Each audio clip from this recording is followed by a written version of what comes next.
సిద్దిపేట జిల్లా గజ్వేల్ పట్టణంలో పిఎస్సిఎస్ ఎరువుల విక్రయ కేంద్రం వద్ద రైతులు ఆందోళనకు దిగారు.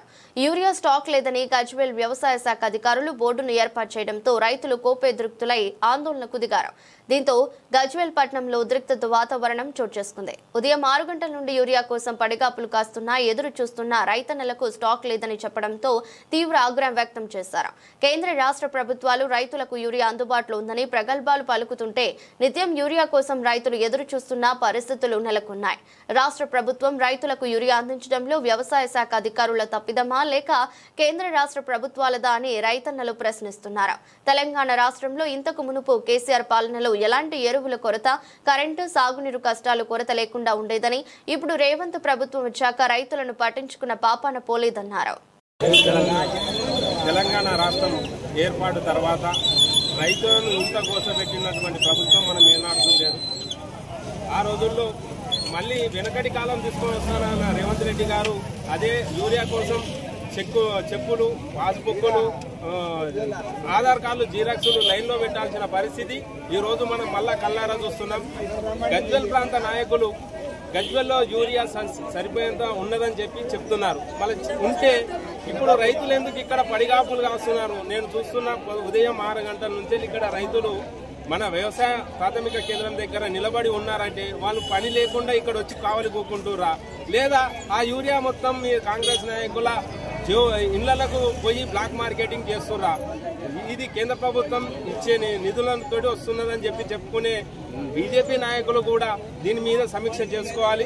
మరి మీరు సఫిషియెంట్ గా తెలంగాణ ప్రాంతానికి యూరియా పంపించినట్లయితే ఆ యూరియా ఎటుపోతుందో చూసుకోవాల్సిన బాధ్యత మీది కాదా?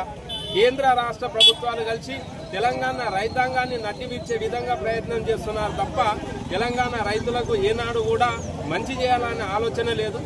రైతు ఆరుగాలం కష్టం పడి పండించిన పంటకు బోనస్ ఇస్తామని చెప్పి ఆ బోనస్ ను ఎగ్గొట్టారు.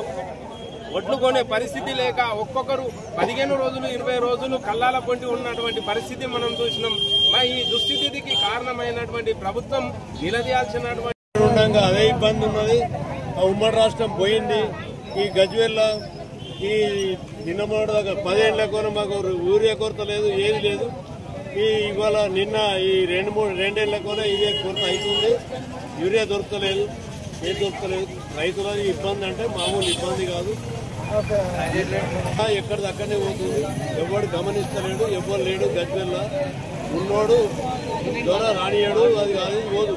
కానీ మాత్రం 5 రోజుల కొని రోడ్ల మీద వస్తుంది. పబ్లిక్ చెప్పరాని ఇబ్బంది అవుతుంది. మీరు దయచేసి యూరియా ఇప్పించాలి. మాకు యూరియా లేదు కానీ మాత్రం ఎకరానికి ఒక సంచి అంటే కుదరదు. వాళ్ళు దొరికేటోనికి దొరుకుతుంది, దొరకడానికి దొరకలేదు. ఇది సందర్భం. ధర్మారెడ్డిపల్లి గజ్వేల్ మండల్. ఇక్కడ ఎప్పుడైనా కూడా రైతులకు ఇప్పుడు పోయినసారి తెలంగాణ వచ్చినప్పుడు, తెలంగాణ ప్రభుత్వం వచ్చినప్పుడు మంచిగానే జరిగింది. అన్ని అందుబాటులో జరిగినాయి, మంచిగా జరిగింది. ఏ షాపులకైనా పోయినా కూడా ఏమీ లేదన్నట్టుగా ఎప్పుడు పడినప్పుడు రైతులు కూడా ఏ కష్టం లేకుండా వచ్చినట్టుగా తీసుకొని వెళ్ళిపోయారు.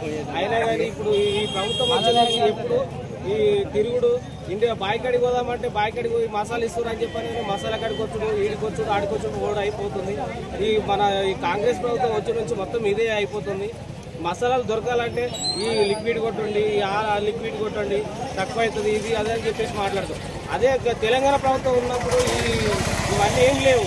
ఈ రిసిప్ట్లు ఇచ్చుడు, ఇట్లా గేటుకు తాళాలు వేసుడు. 3 రోజుల నుంచి తిరుగుతూ ఉన్నా. 3 రోజుల నుంచి తిరుగుతూ ఉంటే ఎంఆర్ఓ ఆఫీస్ కాడికి పోయినా కూడా వాళ్ళు రేపు ఇస్తాం, ఎల్లుండి ఇస్తాం.